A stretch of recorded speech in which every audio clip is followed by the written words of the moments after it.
сендер, кел. Кейінге бересің ба? Кім көп айтады, соған көп әкелсе. Түсті ма?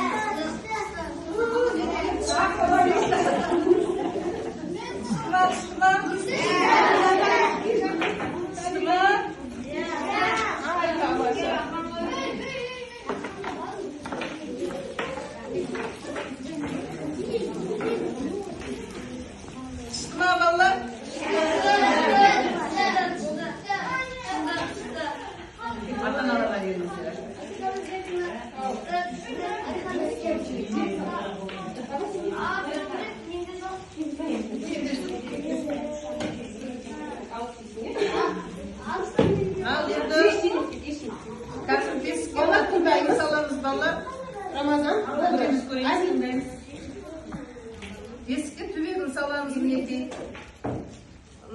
Мамықтарын саламыз. Сосын, егер қыз бала болса, балалар, бесікке салатын егер қыз бала болса, жастықтың астына айна тарақ салады. Қыз бала ұқыпты, сұлу, жақсы қыз болып өссін деп, айна тараққа қарап жүрген қыз қандай болады? Тарақпен шашын тарап, айнаға қарап жүрген қыз ұқыпты, әдемі болып өседі. Сол үшін қыз балаға айна тарақ салады. Ал егер ұл бала болатын болса, бесікке салатын. Мындай қамшы салады. Ер азамат болсын, жақсы жігіт болып өссін, елдің сөзін сөйлейтін, елдің аузында жүретін жігіт болсын деп, мынандай қамшы салады басына. Қамшы ұстайтын жігіт болсын деп. Мінекей қамшы саламыз. Енді мынау шүмегі, міне жаңа айттым сендерге. Енді бесікті жаңағы алғашқы салып жатқан кезде баланы бесікті аластайды бізде. Отпен аластау дейді. Ол жаңағы мынау бесікте анау-мынау жаңағы жаман нәрселер болмасын, микроб, анау-мынау деп атамыз ғой, соның бәрін отпен аластап кетіреді қазақтар мінекей.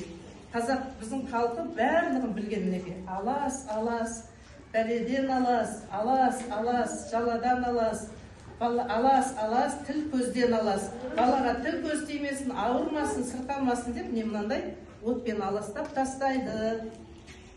Ал енді бесікті, сен келші мына жерге. Оң деген рәсім бар бұнда, бесікте. Бесікке салғаннан кейін баланың ұйқысы жақсы болсын, тыныш болсын, оң болсын, әрбір жаңағы осы балаға арнап айтылған тілектің бәрі оңынан келсін деп, бесік оң ба оң деп сен оң дейсің, жақсы ма? Оң ба? Оң. Оң ба? Оң ба? Оң. Балалар тыңдап отырамыз, иә?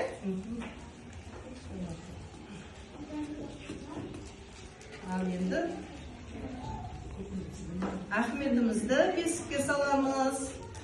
Аяқ қолы түзу, жақсы жігіт болып өссін деп. Ал, бисмиллахиррахманиррахим деп дейінші. Сия ма? 2 жасқа дейін, 3 жасқа дейін жатқан қазақтың балалары. Бисмилlah. Міне аяқ қолы бұлай түзу болсын деп аяғын байлаймыз.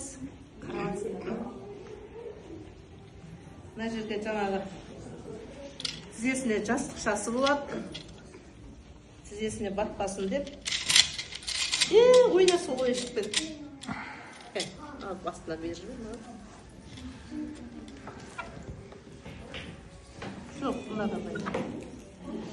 Тақпын, мынадан бай.